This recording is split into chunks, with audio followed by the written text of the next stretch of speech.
6 months in was when I woke up, right? So everybody, not everybody, but hopefully everybody at some point has this moment where they wake up, and um, you know, when that happened. All right, let's backtrack.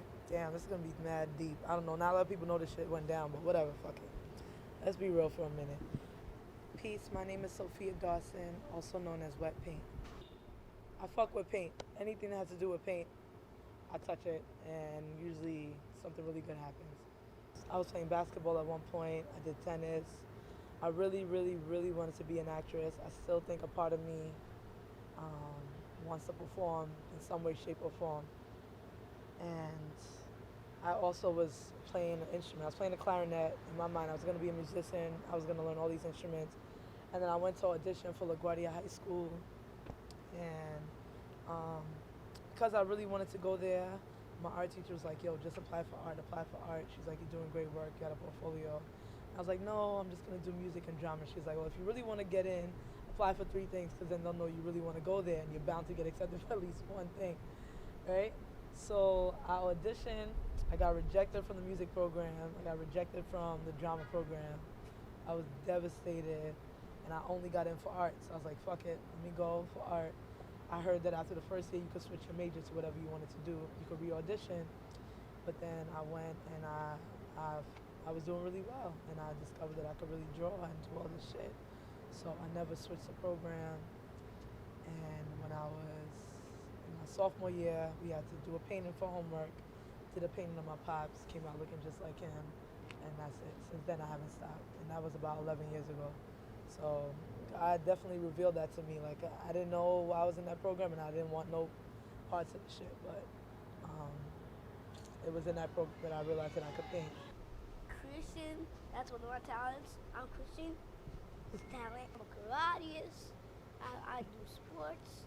I kickball. I do kickball. And I do soccer. Pretty much it. What I do best is talk.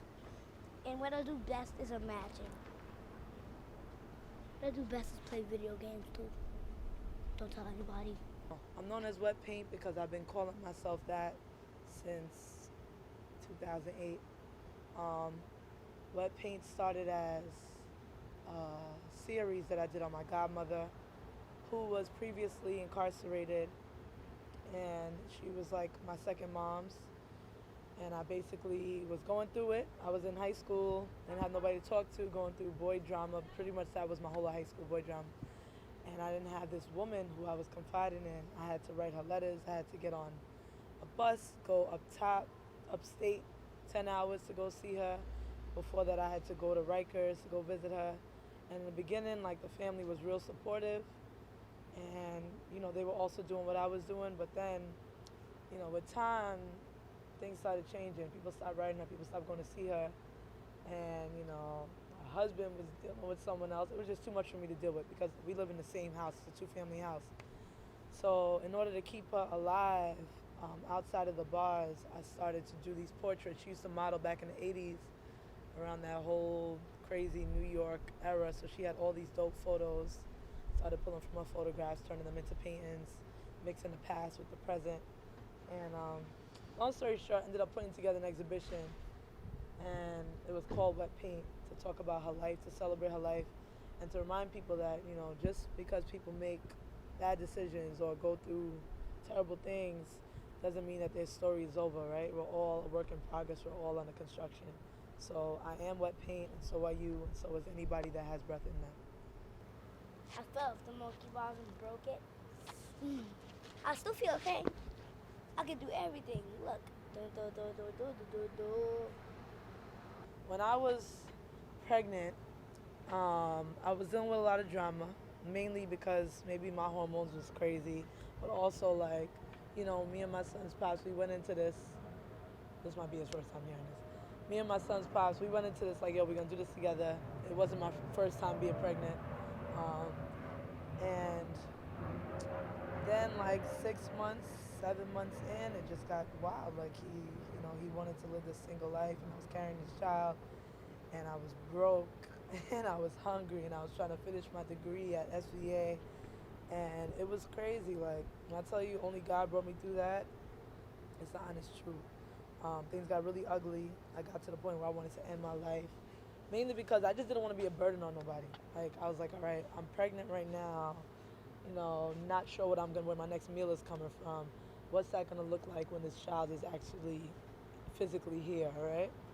And so yeah, that happened.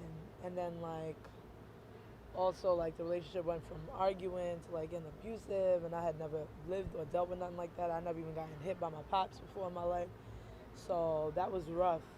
And I didn't know how to break out of it. Like in my mind, you know, we was gonna get through it the whole time, no matter how ugly it got. And then I sat through this one class and I saw a documentary on the Panthers, and that shit, like I left that class shaking because I realized that where I was in life was exactly like where the system would have me be. Like I was at my pits, I was bringing a child into this world, you know, me and the father were going to be divided in some way, shape, or form. You know, maybe he would be locked up by the time the kid came out, the way things were going. And, you know, I knew I had to make a change. So at the time, my son was 6 months, and there were 3 instances where things got physical. The last time happened in front of him when he was 6 months old. And, like, I was basically, like, trying to leave the apartment. I was living in Harlem at the time, trying to leave the apartment, trying to leave everything, and he wouldn't let me go. And I had to like watch my son in his arm while like looking up from the ground, being dragged back into a bedroom. And I was like, yo, there's got to be a better way. Like this can't be where my life will end up. You know, back to the idea of wet paint. Like you can always switch things up. Like no matter how bad people get into those situations, they stay there. They stay there till somebody ends up dead. But like by the grace of God, I got out of that. And at the same time, I woke up. So like everything happened at once, and there was a lot to deal with. But I feel like I'm in a better place now. It was definitely hard to make work during that time. Like I hardly made any work, but I do have this series of my pregnant body that I took. Like I was trying to avoid an argument, so I locked myself in another room, put the camera on timer, was rolling my body into these crazy positions. And I haven't really looked back on that work yet, but something good did come out of it. And I guess that was like just a way of remembering that no matter what it is that you're going through, you should create through all of that, because maybe one day that story or that situation will help somebody else that's going through the same. So yeah, so that was the most challenging thing. Being hungry while pregnant, like I could never explain what that's like. I can't even explain what it is to have an appetite when you're pregnant. It's a whole other ballpark. Food is a whole other thing. And so, you know, being able to walk around with him and see like what's come out of that whole situation is a blessing every day. My name is Farrell. I'm going on a credit card, I think. I'm going on Credit Karma tomorrow or on YouTube. Amen. Second chances is the story of my life. I don't know. I really do believe in second chances. Like wet paint is about people as an individual, right? It's about me, it's about you, but then it's also about like us as a people. And like, you know, if things keep going the way they're going right now, I'm nervous about my son at 27. Like I'm nervous about what, not him as a person, but like what the world that he's walking around in will look like. And so I think that, you know, second chances is one thing, but like taking ownership of where you are and like saying, all right, this is me today, but this is where I want to be tomorrow. And like, I'm going to do everything I could possibly do to become that person.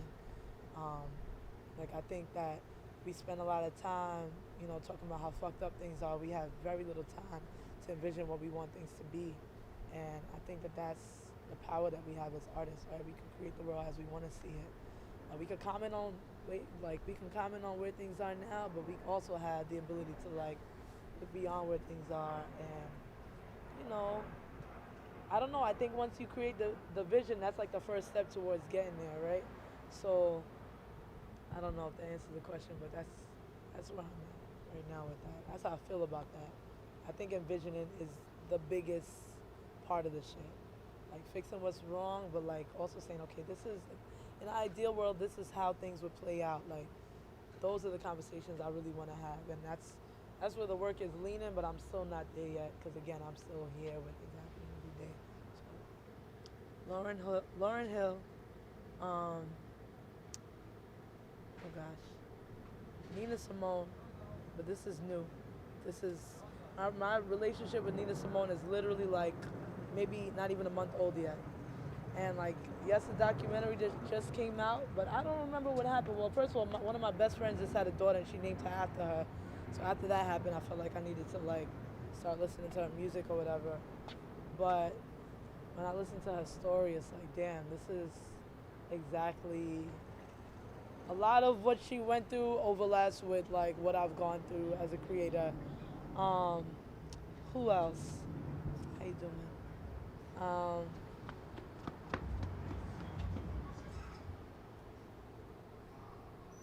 I don't know why I'm thinking so hard. I'm sorry, I listen to music all the time. But it's like it's a lot of oldies. It's not really I fuck with new people too, but like in my studio I'm playing Sam Cooke, I'm playing Lauren, I'm playing Erica Badu. Of course she's up there.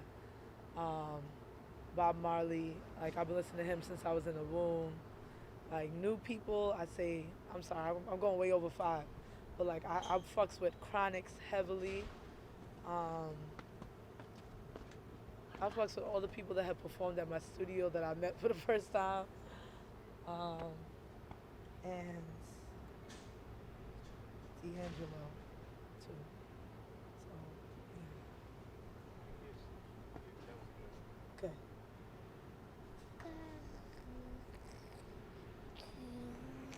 Stop. That's gross. Gross. I'm gonna go get a cup.